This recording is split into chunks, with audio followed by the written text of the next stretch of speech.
Thanks be to God.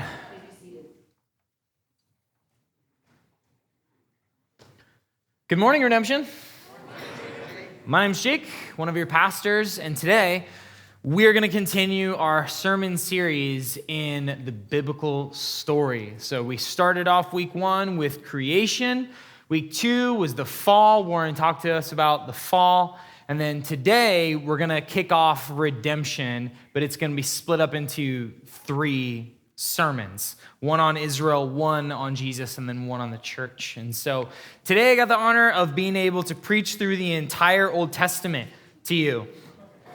And so, John preached through creation. It was 2 chapters, took about 40 minutes. Warren preached through chapter 3 and then summarized like some of the others. So he did about like that much of the Bible, and he took about like 40 minutes. And so I will preach from here to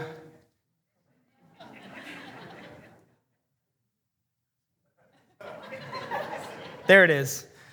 This much of the Bible. And so I just kind of calculated to kind of get a good idea of like how many minutes I should preach for based off of what those guys preached on.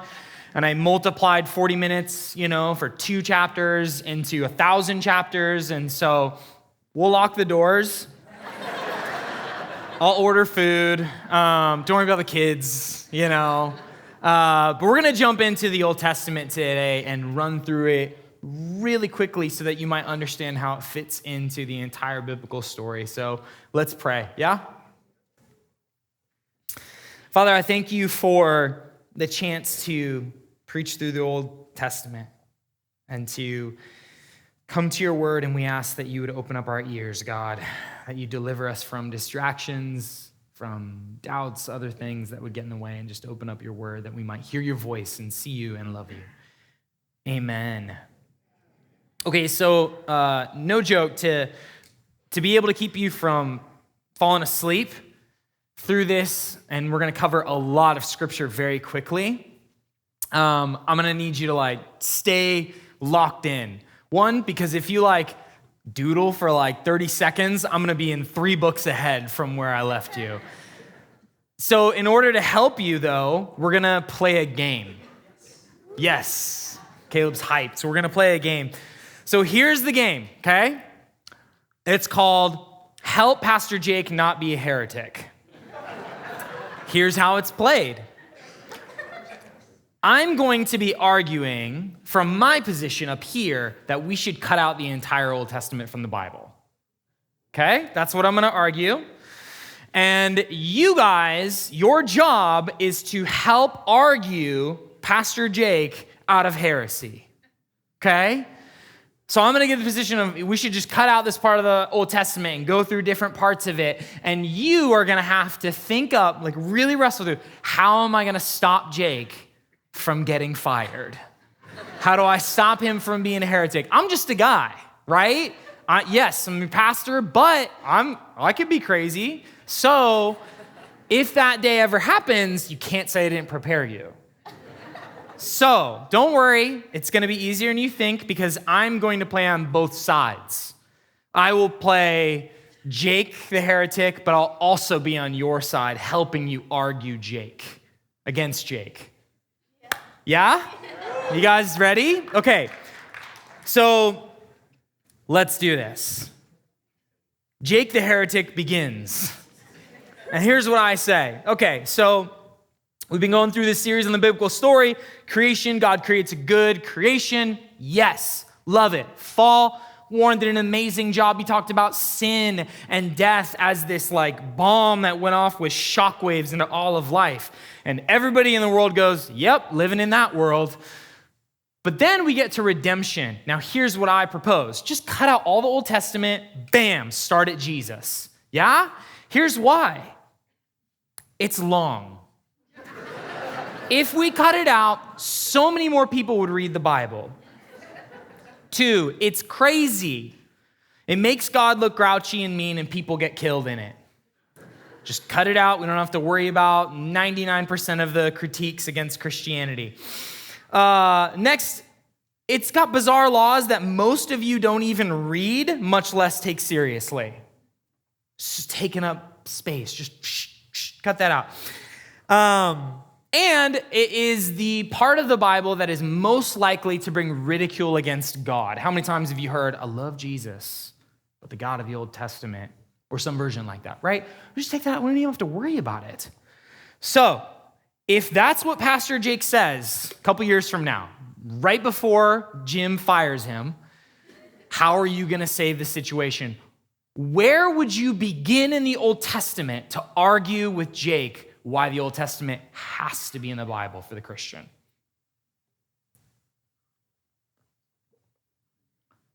You just shout it out. Yeah, ideas. You miss God's steadfastness. Okay, you miss God's steadfastness if you don't have the Old Testament. Yeah. Okay, yeah. You guys got some stuff. You guys are good to go. Jake has no chance. Here's where I would start. One, I would ask Jake, where do you think redemption began? When did God first do redemption? Jake, do you think it was when Jesus did a miracle? Do you think it was when he was born? And then I would say to Jake, it began in Genesis 12 when God called Abram. And then I would invite Jake and say, why don't we just read the Old Testament? And Jake would go, that's a good point. I am a pastor. I should read it with you. And so then you would summarize the Old Testament to me, Jake. And here's what probably you should say. One day, Abraham hears God speak to him. Get up, go, leave your country, leave your family, your culture. Abraham, I want you to go to a land where I tell you. Abraham goes, where, God? God goes, don't worry about it. Just get up, go. And I'm going to do this, Abraham. I'm going to grow your family into a massive family. And I'm going to bless your family. I'm going to bless it so much that the blessings that I give you are going to bleed out into all the families of the earth. And that is how we'll reverse the curse. Through your one family, blessed for the sake of everyone else being blessed. So, that's what God did. And here's what he told Abraham to do. Abraham followed him, and here's what God told Abraham, what his end of the bargain was, okay? God said, Abraham, trust me. Just trust me. Abraham, you see those stars up in the sky, and he takes them outside one day in the wilderness in the desert, and Abraham looks up the stars, and God goes, count those stars. And I'm sure Abraham's like, there's a lot. And God's response is exactly, that's as far wide of a blessing I'm going to bring to your family. That's as many of your descendants that will come. And then Abraham responds, but God, I don't have kids. And God, I don't know if you know how the ancient Near East do, but if we ain't got no kids, then no family. And so God says, all right, you know what? Go get me some pigeons. Get some goats, some rams, and this is what we're going to do. I want you to cut them all in half, lay them on their side so there's a little pathway in between. And Abraham knows immediately what God's doing because he's from the ancient Near East, not Tempe in 2024. So he immediately knows that what God is doing is he is creating like a promise. They call it covenant back in the day, but like a promise where Abraham and God will hold hands and they'll walk through those cut up animals, and it will be this sign that if we don't hold up this end of the bargain, let what happened to the animals happen to us. And so Abraham's like, yes, that's a good promise. And so they're about to walk through together, and God kind of does like a little like judo move where he just like grabs his shoulder and he's like, psst, and Abraham's just like, and falls asleep on the floor. And then God just walks through the sacrifices by himself as a way to say, I am going to hold up the promises. And he does. It happens. God literally blesses Abraham, his family, grows as a people group. God provides protection and blesses everything that he does. And you'd say, guess how this family responds, Pastor Jake? And Pastor Jake would be like, I don't know. Abraham, he listens and he believes in God. But it takes him a while. At first, he's so insecure on God's power to bless, he tells his wife, hey, babe, whenever we go into a new land, here's what I want you to do. Pretend like you're my sister. No, it's totally going to work. Pretend like you're my sister, and then just do a little, flirting with the other guys, and they're going to give me all their, goats and stuff. That's how we're going to get blessed. For whatever reason, Sarah's like, sounds great. And here's the crazy thing, God still blesses him. And Abraham, still in his insecurity, doubts. So much so that Abraham and Sarah are so insecure that God will bring about their promises that they try to give God a talk on how menopause works because they can't have kids. And their answer is actually to take a slave girl. Abraham will have sex with her so that they can still have kids. You know how long it takes Abraham to finally learn just to trust that God is going to do it? His whole life. But God still blesses, still makes the family grow. At this point, Pastor Jake's going to interject and say, see, the Old Testament is so much family mess. How can this be God's answer to fix the world? And you would say, Jake, we're not even done with Genesis. Because there are these moments where God's family trusts in God, where Jacob wrestles with God for a blessing, and where Joseph listens to God, but mostly this family is really messy. God blesses Abraham's kid Isaac, but Isaac does the same, tell my wife to be my sister, type move. Learned from dad. God blesses his son Jacob, Isaac's son Jacob, and Jacob is a liar, a thief, and he marries multiple women and then wonders why there's tension in his household. And then God blesses his sons, Jacob's sons, but the sons of Jacob all together conspire to murder, but then eventually enslave their brother Joseph to Egypt. You know what God does, though? He blesses the family anyways. Now, I would say, exactly, just cut this part off. It's a mess. What does this have to do with God saving all of creation? Skip to Jesus. Why do I need these stories as a follower of Jesus? Why do we need to include this? It's totally all over the place. What would you say? Why do we need these family stories?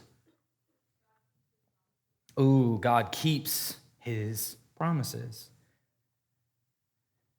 Maybe you should say to Jake, I think you're forgetting one of the big problems that you're not seeing is that it means something to be human. You see, you only exist by family. You only understand the world by a particular time and language and culture and geographic place. And what about your family, Jake? Does it have mess in it? And I'd be like, got me there. You'd say, Jake, you're thinking of yourself and the rest of the world as people who are souls trapped in bodies. But that is not what it means to be a human. You live your whole life out of one story, one family, one culture, one place, one time, mostly through one language. So here's the deal. If God is going to rescue the world, it has to be through family. And then maybe you can throw in for good measure, Jake. You could tell him, you know what, this actually makes me really hopeful. And I'd be like, hopeful? It's a mess. And you'd say, exactly. Isn't your family a mess too? Jake, don't you notice how faithful God is? How long does it take Abraham to finally trust God? His whole life. Does that not give you hope that the God of the Bible is able to bring about redemption through this mess? If he could do it through Abraham, he could do it through anybody. And I would say, that's a good point. Your arguments are valid. But I'd say, okay, you got me there. I'll allow for the book of Genesis. It at least is very entertaining. But let's just cut out the rest, right? And you'd say, Jake, the promises that God began in Abraham aren't fulfilled yet, are they? The story has to keep going. And so then you'd continue to open up the Bible and you'd begin next with the story of Exodus. Because God grows Abraham's family so much and blesses them so much in the midst of where they go that they land in Egypt and for 400 years end up as slaves. The sin that Warren talked about last week has now grown and evolved into empire proportions. And so Pharaoh, now dominating the people of God, they cry out, what does God do next? God shows them that he's a rescuer. So here's how it begins. Moses, who's an Israelite, just wandering around through the forest. He's doing the shepherd thing, hanging out with the sheep. And then he sees this bush on fire, like a mesquite tree, just straight up on fire completely. And he, obviously looks at it because it's on fire. But as he's sitting there, he's noticing it's not burning up. It just burns and burns and burns. I don't know how long he stood there, but at some point he goes, this is really weird. And he walks forward to the bush, and then he hears a voice. He hears God speaking. And God tells Moses, I've heard my people's cry. I've heard the family that I blessed cry out for me. It's time for me to answer my promise. It's time for me to rescue. So he tells him, go to Pharaoh and tell him, let my people go. We're done with the slavery thing. And so Moses goes to Pharaoh, and he tells the message to Pharaoh, and Pharaoh's response is pretty predictable. He has become, just like Adam and Eve wanted to be their own God, Pharaoh has become literally his own God in his empire and in the religious system. And so he tells Moses, who's God? Why should I listen to him? I mean, that's cute, Moses, that you guys have your own tribal deity, but I'm Pharaoh. And so God turns the Nile into blood. You can't even take a shower without smelling copper and rot. Pharaoh doesn't let him go. So God swarms the whole land with frogs. Every single loaf of bread that you try to bake has got like little frog bits in it. Yeah. Pharaoh doesn't budge then. So God sends gnats and flies. He kills livestock. He brings boils on bodies. He hits the crops with hail. He sends locusts. He covers the land with darkness. Each time Pharaoh refuses. Each time he grows more stubborn, more dark, more unyielding. And the promises of God are tied to whether or not God can rescue his people. And so one more time, Moses goes into Pharaoh and says, this is the message of God to you, Pharaoh. Israel is my firstborn son. If you don't let my firstborn son, I'll kill yours. And then God tells everyone who will even listen, take a lamb, kill it, take its blood, cover that blood on the door. This is a sign to you that when my angel comes with death, it will pass over your household. Sit in the house, eat the lamb, and wait for my rescue. And anybody who listens does it. That very night, it says Pharaoh rose up in the night, he and all his servants and all the Egyptians. And there was a great cry in Egypt, for there was not a house where someone was not dead. So Pharaoh finally told Moses, get out.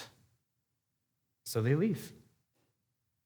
They leave, and it seems like their rescue is sure, but gosh, you guys know evil. Evil doesn't work like that. And so Pharaoh chases them to the edge of the Red Sea. He goes, if I can't have my slaves, then I'll have them dead.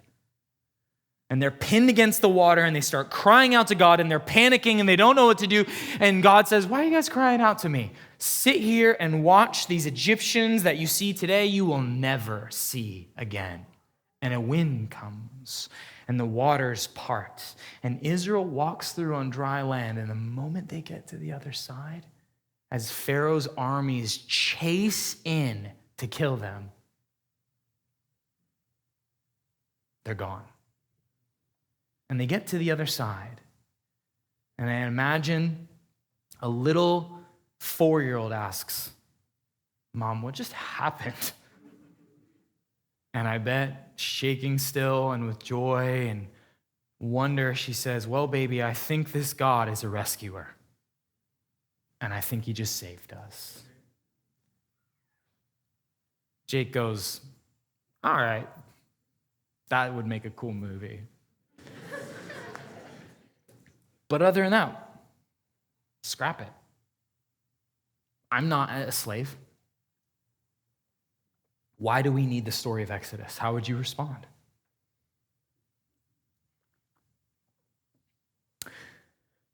Here's some ideas. This is what you throw back at Jake, okay? First, God is not some distant deity that acts outside of history in the realm of ideas and philosophies. If you miss this story of Exodus, you might fall into the trap that you might think that at the core of the Bible is something other than a God who acts in real-time history to save. Second, remember God's promises? He has to act. He has to act in history. He must do something to save his people. Third, without Exodus, you don't understand at all what it means when it says God saves. He saves and rescues the people of God socially. He rescues and saves them physically from real enemies who are going to kill them. He rescues them from spiritual oppression when he leads them out of a land worshiping idols. If you miss how God rescues in the Exodus, you don't understand what we mean when we say salvation belongs to our God. And at that point, maybe Jake would say, all right, we'll leave that one in. But just because you made a good argument. But I'm not convinced about all the crazy laws that come in afterwards. And that's where we get to the next part of the story at Sinai.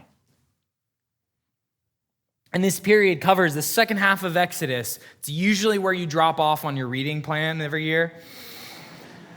And it stretches all the way into Joshua. And as Jake is making his rebuttal, you would say, I'm actually glad you brought that up, Jake.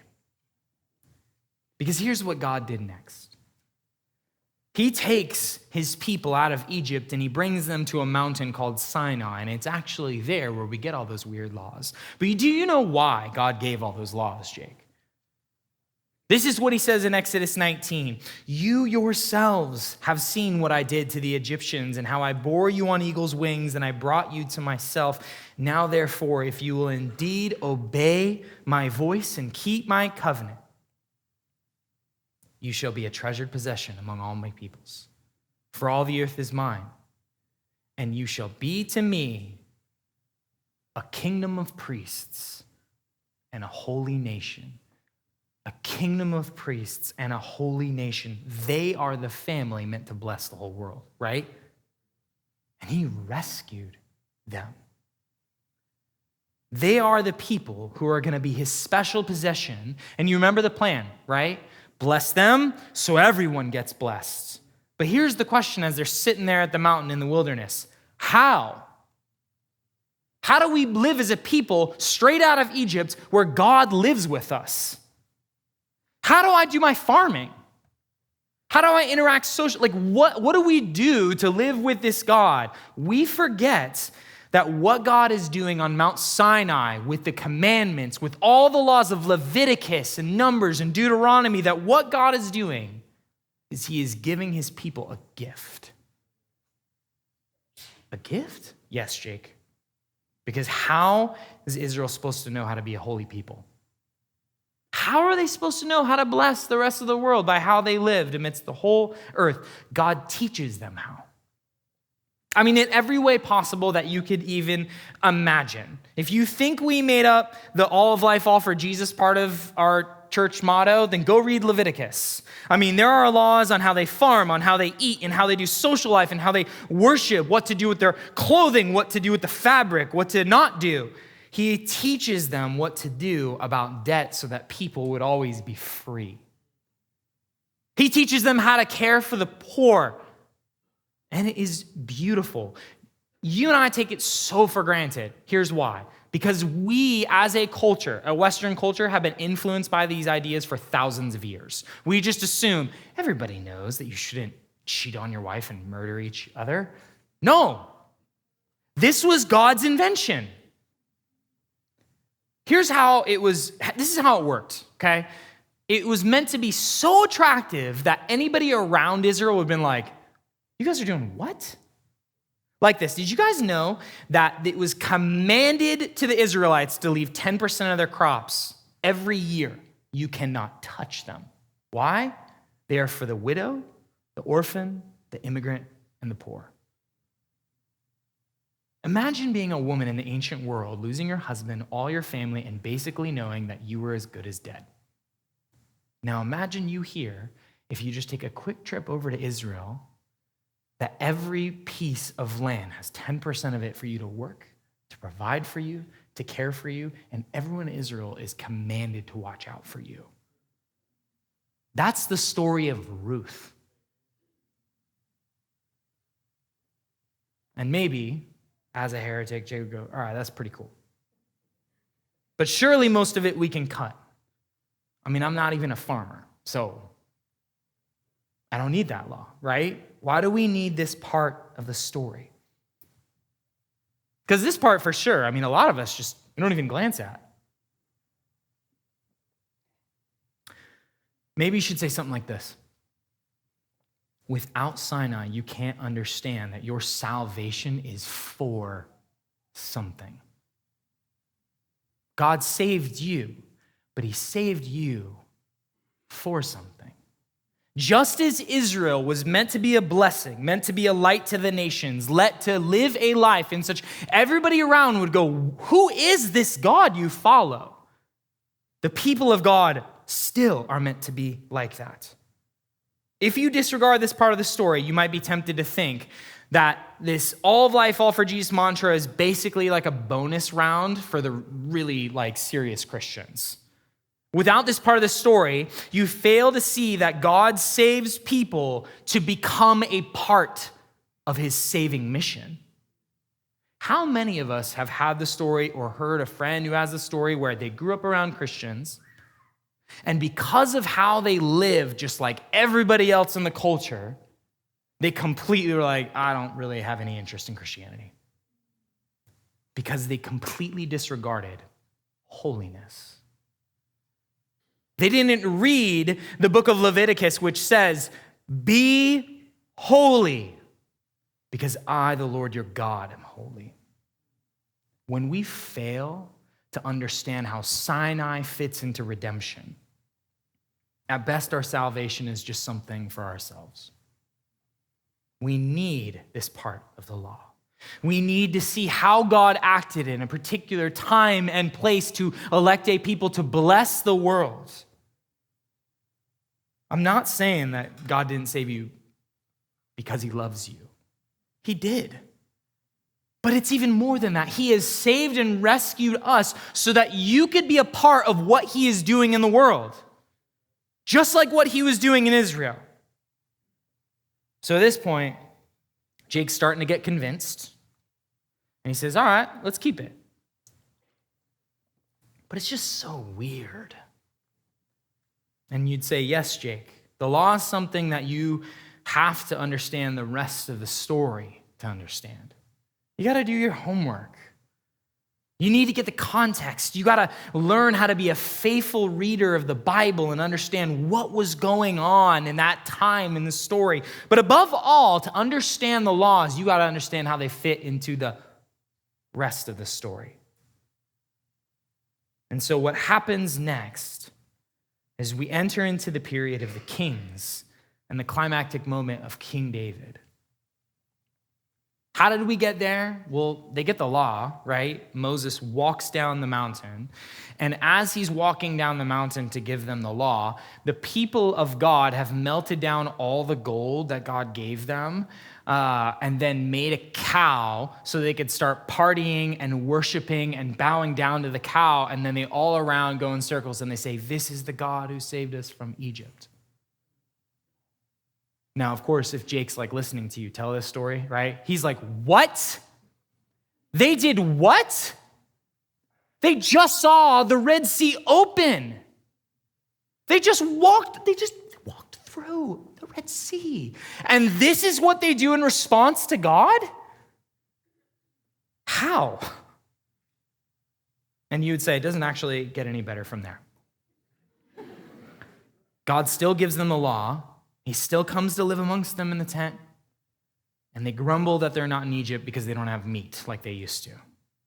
They accuse Moses of bringing them out of the wilderness to die. But God still takes them to a beautiful promised land. And he says, go into the land. It's yours. I'll take you in there. And they say, we're too scared. And so God patiently marches them around the wilderness for 40 years so that generation can die off and the next generation could go in and take the land. And you'd think, okay, now they're here. They got their own land. We're good. We're really starting to take off. It's going to be okay. And you'd think they'd figure it out. Wrong. The book of Judges introduces us to a new problem. It says at the end of Judges, in those days, there was no king in Israel. Everyone did what was right in his own eyes. Sounds a lot like Adam and Eve. That's the tricky thing about the story. The same problem that was in Adam and Eve is in the chosen people of God. And they, Jake, as he's listening to you convince him, he might respond and say, no king? No king? God's their king, right? He blessed Abraham. He made his name great. He rescued the people. He led them. He gave them, king. They already have a king. And you would say, I'm glad you're paying attention, Jake. But here's the problem. Everyone was doing what was right in their own eyes, and it goes dark from there, real dark. Read the book of Judges. Instead of everyone around them going, wow, y'all are so different, they get to the point where Israel is sacrificing their own children, committing mass genocide over different parts of the tribes, and even their heroes like Samson are a total disaster who give up their calling because they want to sleep with the hottest girl they could find. At this point, Jake pipes in because he's getting really invested, and he's like, what? Now what? What is God going to do? I like to ask people as we're going through the Old Testament story, what would you have done if you were God? How is he going to bless the nations? How is he going to deal with sin? How is he going to deal with what is wrong with the world, with this chosen people? Because if Israel fails, it's over. There's no backup plan. God promised on himself that he would bless the world through Abraham, right? If he breaks that promise, it's over. But one thing that it makes very abundantly clear is that they do need a king. And so here is what God does. As they reject God as their own king, he demands that they get a human king. God gives them the king they want in King Saul. He says, it's going to be bad, guys, I promise you. And they say, no, we want a king anyways. And he goes, sounds great. And so he gives them King Saul. And guess what? He's bad. He is an absolute disaster. But it doesn't change the fact that Israel still needs a king. And so what God does from there is he goes, I gave you the king you wanted. Now it's my turn. I'll give you the king that is after my heart. And along comes David. He just shows up out of nowhere. Israel is sitting there on the battle lines with the Philistines. Mind you, they're only in the land because Israel is so perpetually worshiping other gods that those people came in. And now they're sitting there lined up with the army and they're mocking the people of God and they're mocking Israel's God as well. Totally not what was in mind for God to bless the world. And they've got this unconquerable enemy. You know the story, Goliath. And he's standing there and he's laughing and mocking Israel's God. Here comes King David. He's not even king, he's just a boy right now. And he stands there and he goes, who's this guy who's mocking God's armies? And Goliath starts making jokes at David and David just grabs a stone. He's like, bam! Goliath drops to the ground. David runs over and cuts off his head. And from that point on, everything that King David does begins to become this archetype of what God had in mind for a king to do. He rescues them from their enemies. He is the representative. That's what's so cool about David. He's the human representative of God's people to God. He leads them in worship. He leads them in obedience to the law. He is this figure that is really, you got this point in King David's time where you're like, it's going so good, it's working, we're gonna get there. Finally gets to the point where King David, at the end of his time as king, towards the end, he goes, God, I love you so much, I'm gonna build you a house. And you know what God says? He goes, David, that's nice, but I'm gonna build you a house. And I'm gonna give you a son. And in your descendants will be a king that will be king forever. And this house, this kingdom will last forever. And King David obviously is like, oh my gosh. And you think it's working. It's finally happening. The story's moving forward. They're gonna bless the rest of the world, right? And then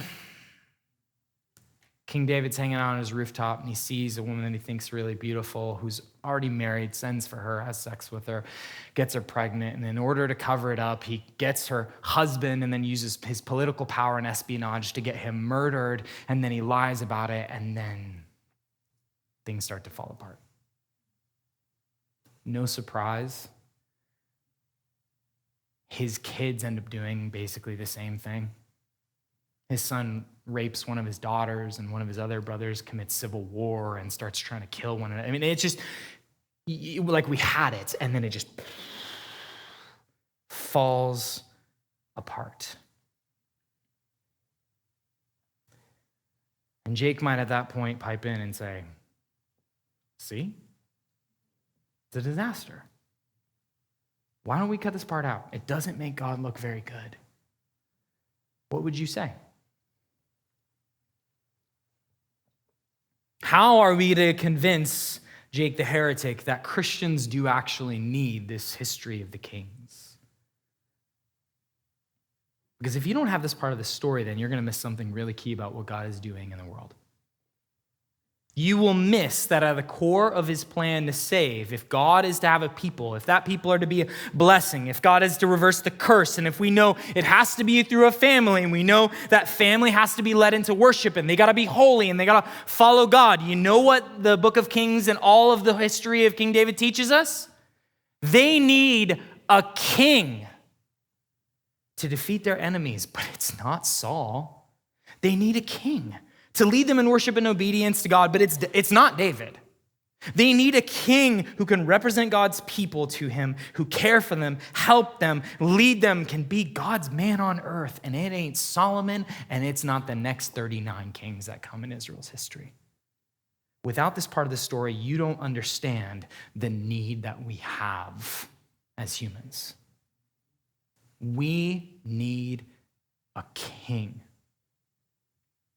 Or you might be tempted to think that you can make up your own version of king in the modern world.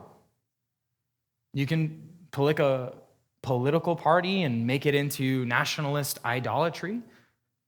Or you can totally collapse the idea of king and ruler and representative between you and God onto yourself, and you can do that off of your own successes or your own beauties, or you can do whatever you want. You can try to make your own king, but what you will miss if you do not get this part of the story is that you can have a Christianity that does not need desperately a king. Now, at this point, I'd imagine I'm not even arguing. You guys have done such a good job arguing that I'm just like, but at one point, I go, hold up, I have a question. And you say, shoot, Jake, if Israel's gotten this bad, what is God gonna do? Because if they have become so bad that they're basically like Egypt and Pharaoh, and what God did with Egypt and Pharaoh is judge them, isn't it unjust if God doesn't judge Israel? But if he judges them, then isn't it over because the family wasn't a blessing? And then, Jake's like, gotcha. And that's when you begin to tell him about the prophets. You'd say, the story's not finished. Here is what happens in the story of the prophets. After hundreds of years of God pleading with Israel through prophets like Isaiah and Hosea and Elijah and Elisha, over and over, God calls his people back to their identity, back to the promises, back to obedience. They don't listen. They don't stop worshiping other gods. And so eventually, he takes the land that he gave them back, and he sends them into exile. So it's the end? And you'd say, no. In a tragic movie, it would be the end, but not with God. There's a moment in the prophets where Ezekiel sees a vision, and what he sees is that God himself lifts up from Israel. Guess where he goes? To exile with his people. And then despite their rebellion, despite the absolute failure in their part on the covenant, you know what God does? He starts stacking the promises with more promises. He starts to talk about, one day I'm going to renew creation so much it'll be like a completely new heavens and a new earth. He says, one day I'm going to bring and send the son of David. Oh, but he's going to be like a king you've never seen. He will be a servant.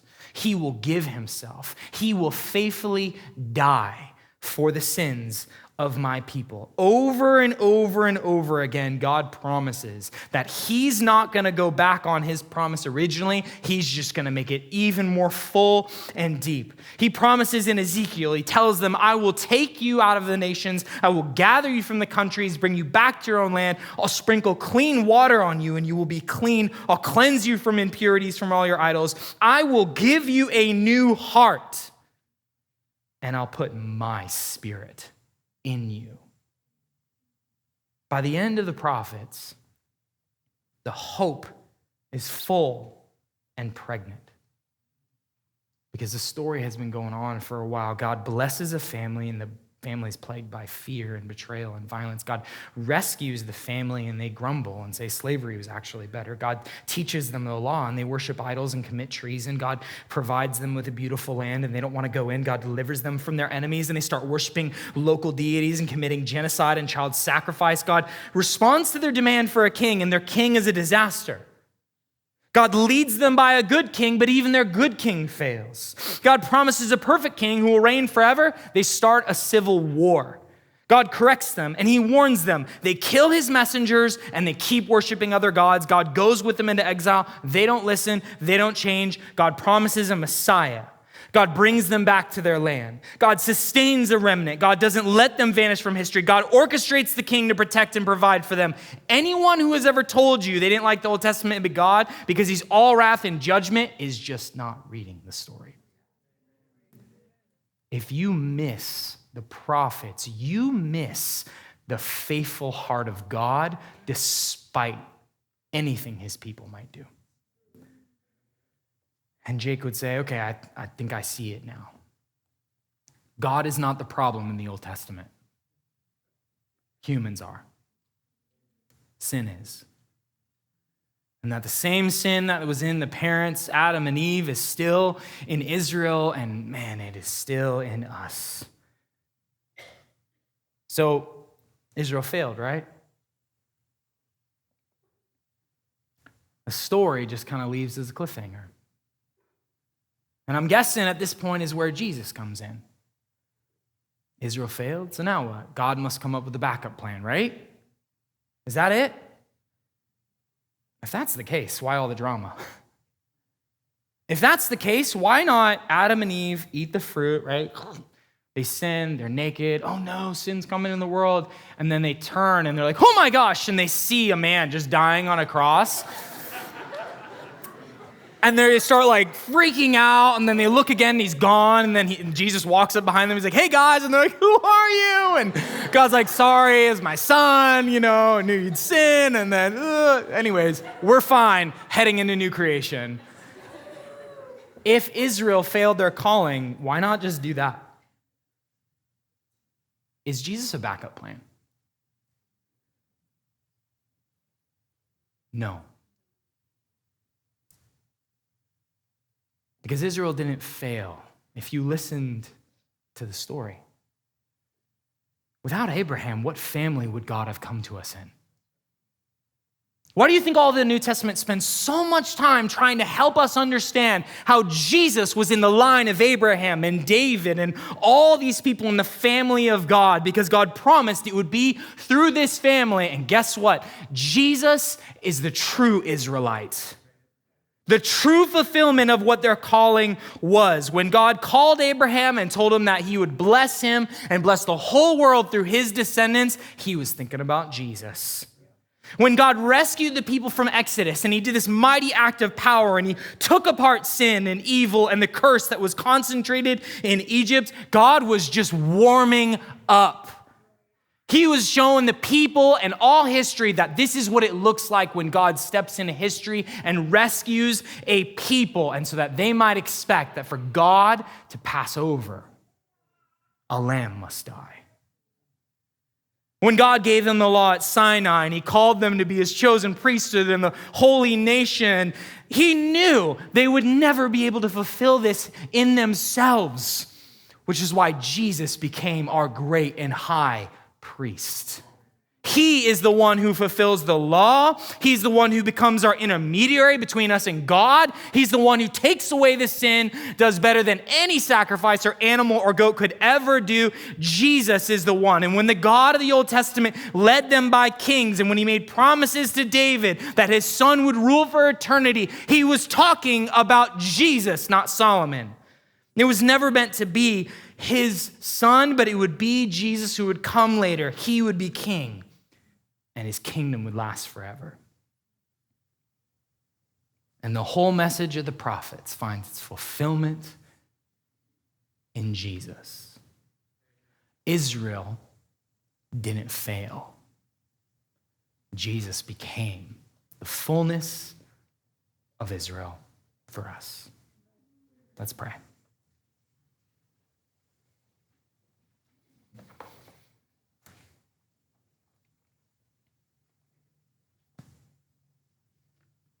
We thank you, Father, for this long story of redemption, which men and women throughout history have spent their whole lives meditating on, and still not even close to tapping the depths of your love, your promise, your faithfulness, your mercy, your power to rescue.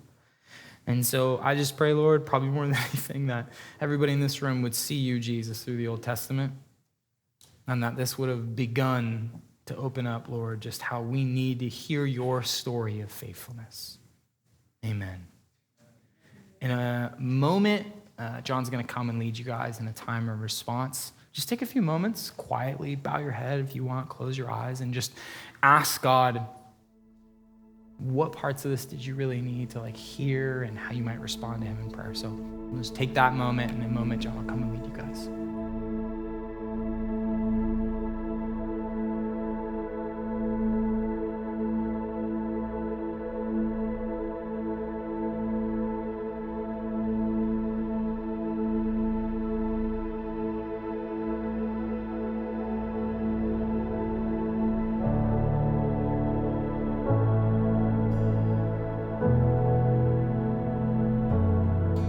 So now we move into our time of response, and we respond to the good news that we just heard. We do this every week in 4 different ways. First, we respond by singing. And in a moment, you're going to get the opportunity to stand and not just lift your bodies, but lift your voices to our God and sing to him, because he's worthy of our praise. We also respond by giving each week, because the true story of the world reveals to us a very generous God who has given us every single thing that we have and everything that we need in Christ, and that frees us now to be a generous people. And so there are giving boxes by the doors, or you can also give online or on our app. We also respond by taking communion together, and we do this each week because the gospel is central to everything that we do. And so as we partake of the elements, the bread represents Christ's body that was freely given for us. The wine or the juice represents Christ's blood that was shed for us. And as we partake of communion, we get to eat and drink as a sign of the sacrificial love of Christ for us. And so if you are a follower of Jesus here this morning, this meal is for you. And lastly, we respond by praying. We respond to God through prayer. The church is a house of prayer, and we are people of prayer. And we not only want to hear the biblical story, but we want to enter into the biblical story and live in it. And one of the ways that we do that is through praying. And so we get a chance to participate in God's work in the world in all of life. And specifically, we're focusing on a few areas of our lives: our work, our relationships, and our hearts. And this morning, there are going to be people on both sides of the stage. If you want prayer for your work, you can come up here, relationships, or your heart, to come and receive prayer. And the question that I would just have for you this morning is, where do you sense your need for prayer this morning in response to hearing the Word of God? And if you want to cry with someone, if you want to celebrate something, if you want to pray for a situation at your work, or just for wisdom, or pray for someone you know, come and receive prayer. We want to pray with you and pray for you. At this time, I want to invite you to stand as we respond, and let's worship our God together.